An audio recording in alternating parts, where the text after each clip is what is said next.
मेरे प्रियो, आज आपको लेंट के बारे में अनसुनी जानकारी और बाइबल वचन सुनने को मिलेगा, तो वीडियो को अंत तक देखिए। लेंट का समय ईसाई धर्म में एक विशेष आध्यात्मिक अवधि है जो ऐश वेंसडे से शुरू होकर ईस्टर संडे तक चलती है। यह 40 दिनों का समय होता है जो यीशु मसीह के जंगल में 40 दिनों के उपवास और परीक्षा को याद करने के लिए मनाया जाता है। इस दौरान ईसाई समुदाय प्रार्थना, पश्चाताप और आत्मचिंतन में लीन होते हैं। लेकिन लेंट से जुड़ी कुछ ऐसी अनसुनी और रहस्यमय बातें हैं जो इसे और भी दिलचस्प बनाती हैं। क्या आप जानते हैं कि लेंट के 40 दिनों में संडे को शामिल नहीं किया जाता है? इसका कारण यह है कि हर संडे को मिनी ईस्टर माना जाता है जो यीशु के पुनरुत्थान का प्रतीक है। इसलिए संडेज को उपवास या किसी प्रकार का त्याग नहीं किया जाता। यह एक छोटा सा रहस्य है जो लेंट के समय को और भी खास बनाता है। लेंट का समय मूल रूप से 36 दिनों का होता था, लेकिन 7वीं शताब्दी में इसे 40 दिनों का कर दिया गया। यह परिवर्तन इसलिए किया गया ताकि यीशु के 40 दिनों के उपवास का पूरा अनुकरण किया जा सके।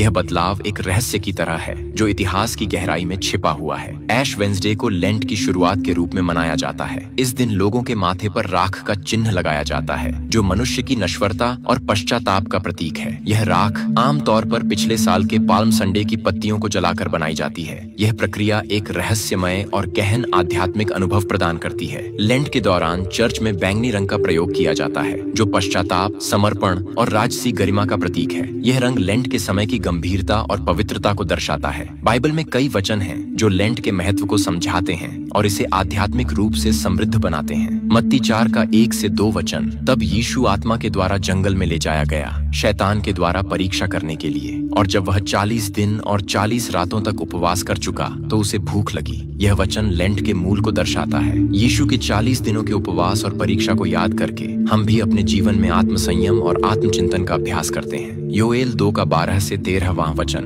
पूरे मन से मेरी ओर फिरो, उपवास और रोने और पश्चाताप के साथ अपने मन को न फाड़ो, बल्कि अपने परमेश्वर यहोवा की ओर फिरो, क्योंकि वह दयालु और धैर्यवान है। यह वचन लेंट के समय में पश्चाताप और मन परिवर्तन की महत्वपूर्णता को दर्शाता है। यह हमें याद दिलाता है कि परमेश्वर की ओर लौटना ही सच्ची आध्यात्मिकता है। दूसरा कुरिन्थियों 5 का 17वां वचन, इसलिए यदि कोई मसीह में है तो वह एक नई सृष्टि है, पुरानी बातें बीत गई हैं, देखो नई बातें आ गई हैं। लेंट का समय नए जीवन की शुरुआत का प्रतीक है। यह हमें अपने पुराने पापों को छोड़कर नए जीवन की ओर बढ़ने का संदेश देता है। लेंट का समय सिर्फ उपवास और त्याग का नहीं है, बल्कि यह एक आध्यात्मिक यात्रा है जो हमें अपने अंदर झांकने और परमेश्वर के नजदीक आने का मौका देती है। इसमें छिपे रहस्य और सस्पेंस इसे और भी रोचक बनाते हैं। बाइबल के वचन हमें इस समय की गहराई और महत्व को समझने में मदद करते हैं। लेंट हमें याद दिलाता है कि पश्चाताप, प्रार्थना और आत्मचिंतन के माध्यम से हम एक नए जीवन की ओर बढ़ सकते हैं।